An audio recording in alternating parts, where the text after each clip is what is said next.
Hi viewers.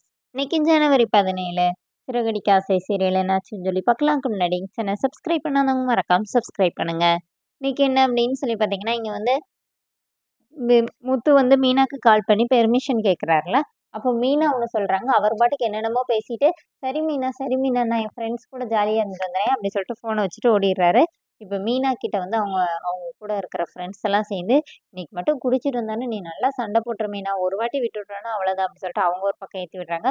முத்து இங்கே ஓடி போய் அதெல்லாம் ஃப்ரெண்டு கூட ஜாலியாக இருன்னு சொல்லிட்டாடா வாங்க போகலாம் அப்படின்னோடனே, செல்வம் மட்டும் தனியாக கூட்டிகிட்டு வந்து சிஸ்டர் அப்படின்னா சொல்ல மாட்டாங்களே உண்மையை சொல்ல அப்படின்னு கேட்குறாரு. அவன் எங்கடா விட்டானோடனே வேணாண்டா பிரச்சனை ஆயிரும் அப்படின்னு, அதெல்லாம் பார்த்துக்கலாம்டா வா வா அப்படி சொல்லிட்டு எல்லாருமா போயிடுறாங்க.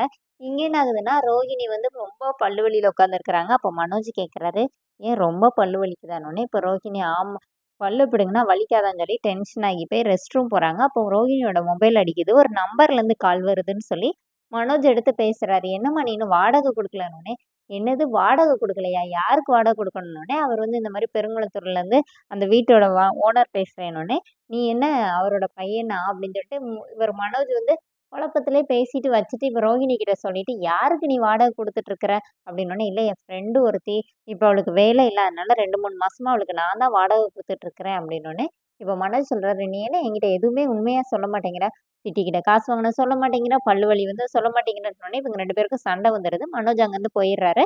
இங்கே என்ன ஆகுது அப்படின்னா, முத்து குடிச்சிட்டு உள்ள வந்தோடனே நல்லா கையெல்லாம் இது பண்ணி பார்த்துட்டு உள்ள வர்றாரு. ஆனா மீனா கண்டுபிடிச்சிடுறாங்க குடிச்சிட்டு வந்திருக்கிறாருன்னு. ஓ நீங்களும் அப்படிதான் உங்க ஃப்ரெண்ட்ஸும் அப்படிதான்னு சொல்லிட்டு எல்லாரையும் சேர்த்து திட்டுறாங்க.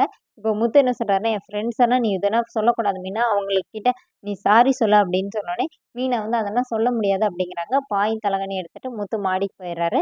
இங்க ரவி வர்றாரு. ரவி மேல ஏற்கனவே ஸ்ருதி டென்ஷனா கோவமா இருந்தாங்கல்ல. இப்போ ரவி வந்தோடனே சண்டை போடுறாங்க. ரவியும் கோவிச்சுட்டு மாடிக்கு போயிடுறாரு. இப்போ 3 பேரும் மாடியில இருக்காங்க. என்னடா எல்லாரும் இங்க இருக்கிறீங்க அப்படின்னோடனே, நீ எதுக்கு சண்டை போட்டு வந்தன்னு சொல்லிட்டு அவங்க முத்துவும் ரவியும் சொல்றாங்க. ஆனா மனோஜ் எதுவும் சொல்லவே இல்ல. இப்போ ரவி என்ன சொல்றாருன்னா, பேசாம பேச்சுலராவே இருந்திருக்கலாம்டா, அந்த லைஃப் தான் நல்லா இருந்துச்சு அப்படின்னோடனே, முத்து என்ன சொல்றாருன்னா, அதெல்லாம் திரும்பி கிடைக்குமாடா அப்படின்னு பேசிட்டு இருக்கும்போது, இப்போ மனோஜ் டக்குன்னு என்ன சொல்றாருன்னா, பேசாம டைவர்ஸ் பண்ணிட்டா மறுபடியும் பேச்சுலர் லைஃப் வாழலாம்னோடனே இவங்க 2 பேரும் ஷாக் ஆகி அப்படியே திரும்பி பார்க்குறாங்க. அதோட என்னோட எபிசோட் எண்ட் பண்ணிட்டாங்க. நாளைக்கு என்னன்னா, அவங்க ரவியோட ரெஸ்டாரண்ட் சார்பா வந்து அந்த போட்டிகள்லாம் நடத்துறாங்க. அதுல வந்து மீனா எல்லாருமே கலந்துக்கிறாங்க. பாட்டியும் வந்திருக்காங்க. எல்லாரும் அவங்கள வந்து என்கரேஜ் பண்ணிட்டு இருக்கிற மாரி காட்டுறாங்க. அதோட என்னோட எபிசோட் எண்ட் பண்ணியிருக்காங்க. தேங்க்ஸ்.